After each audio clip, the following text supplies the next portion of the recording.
Hello and welcome to Talking Pharmaceuticals, an interview series brought to you by Making Pharmaceuticals and Distributing Pharmaceuticals.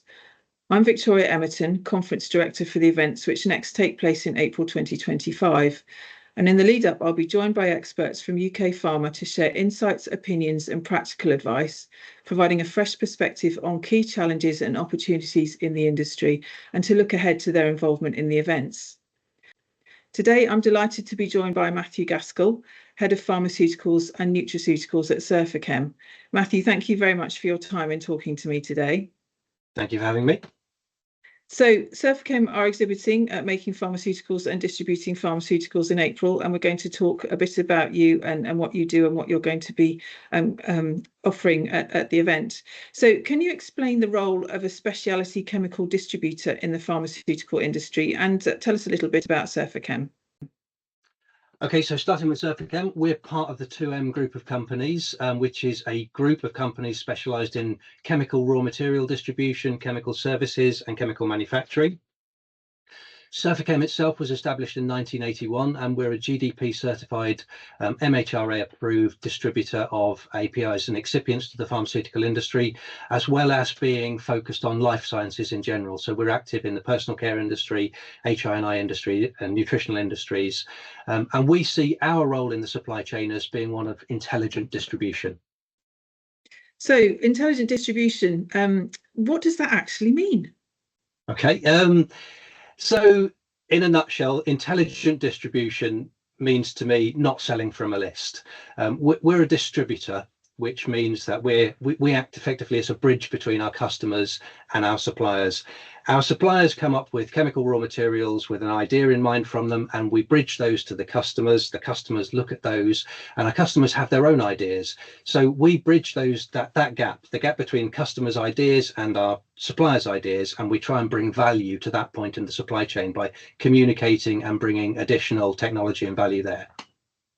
And additionally, we've got a team of formulators in our own lab who take those raw materials and apply their own ideas. So we've got various ways of introducing value to the supply chain. So it's not just list selling. Fantastic. Sounds like a very high value service. So events are a great platform to launch new initiatives and new products and tell the industry what's new in your world. And Surfachem are launching a diabetes focused specialty at this year's show. Can you tell us a bit more about this and what are the unique ingredients and solutions that specifically address the needs of diabetes related formulations?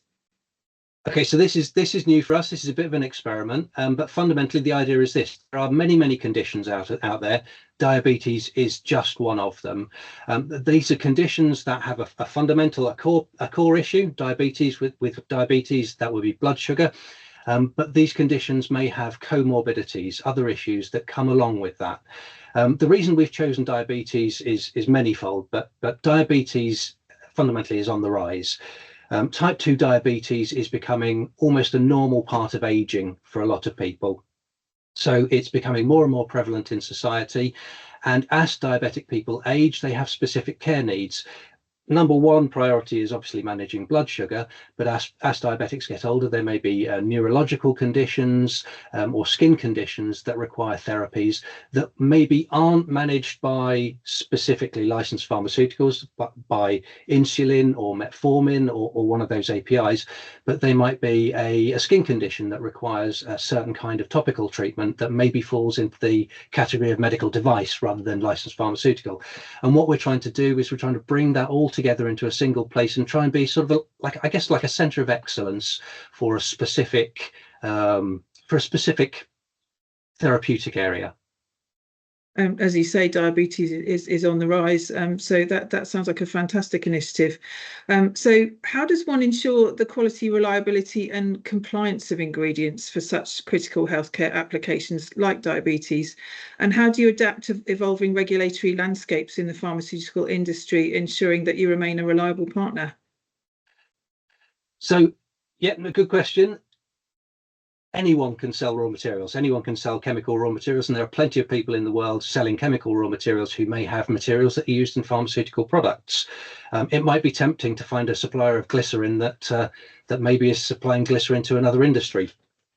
But if you're manufacturing medical devices or pharmaceutical products, then it makes sense to partner with someone who's used to working in that industry. So a supplier who is GDP certified, who's registered with the MHRA as an importer of APIs, those are kind of fundamentals, and they'll tell you that that supplier knows what they're doing. You maybe want to test the waters by asking a supplier for a documentation pack. There's basic information that as a manufacturer of pharmaceuticals and medical devices that you'll need to have. So that information should be readily available from the distributor. And you should feel really confident that that distributor is very, very carefully vetting their suppliers and their supply chain. For me, personally, complete transparency in the supply chain is an absolute. A distributor should not be a repository for secrets from the customer and from the principal. A distributor should be a conduit for information, and there should be complete and utter transparency in the supply chain between all parties. So everybody is confident that the materials are being handled in the right way. Compliance is king. So regulatory compliance is absolutely, it's just necessary. So you have to invest in compliance. From a customer's perspective, obviously that standardization of regulatory information is important, that we talked about before, but also often customers have very, very specific requests for information, and that's why that transparency is really important. If you don't have transparency, it becomes difficult to ask the specific questions that the customers need answering, and it becomes difficult to feed that information back to the customer. So transparency is fundamental. And as I say, compliance is king. We at Surfachem, we're fully invested in compliance. We actually have a regulatory and compliance team who is just focused on compliance. And just as an example, obviously CEP2 came along last year. Our regulatory team are staying up to date with new regulation, and we were actually able to help some of our API suppliers submit their new dossiers for CEP2 regulation. So, you don't have a choice when it comes to compliance. You have to invest. You have to spend money there. Absolutely, and scrutiny is in all places in the pharmaceutical supply chain, isn't it? And you've got to be able to defend yourself. So, looking ahead, what are Surfachem's goals for growing its pharmaceutical services, particularly in specialised fields like diabetes?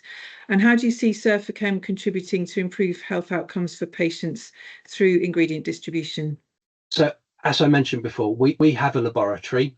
And we have a team of technicians who are formulating on a daily basis, and we're known as experts in the field of personal care and skin care. We offer free technical guidance, frame formulations, and all of that stuff to that industry. And I would love to see our pharmaceutical and medical device customers leaning on that more, pulling from our information database and utilizing that, because fundamentally, in the world of personal care, aesthetics are completely important. How a product applies to your skin is fundamental. How it feels. People don't engage with products that don't feel nice. So we want to encourage formulators in the world of medical devices and in the world of pharmaceuticals to focus a little bit more on aesthetics. Obviously, delivering an API or delivering a therapeutic benefit is fundamental. But in the end, if a product doesn't feel nice, if it's not nice for a patient or a consumer to use, they won't use it. So poor formulation is a barrier to patient engagement. A greasy ointment or a sticky lotion will prevent a patient engaging properly with their therapy, and we can help to fix that.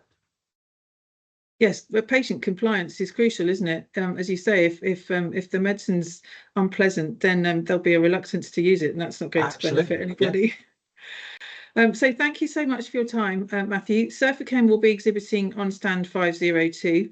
I imagine you'll be bringing plenty of colleagues from a whole range of backgrounds from Surfachem to engage with the audience. So anyone can come along and talk to you on their stand, I'm sure. Absolutely. Brilliant. So attending the exhibition and conference is free, and registration is open at www.makingpharma.com. And we look forward to seeing you, Matthew, and all your colleagues and everybody watching this conversation at the Coventry Building Society Arena on the 29th and 30th of April. Thank you very much. Thank you for having me.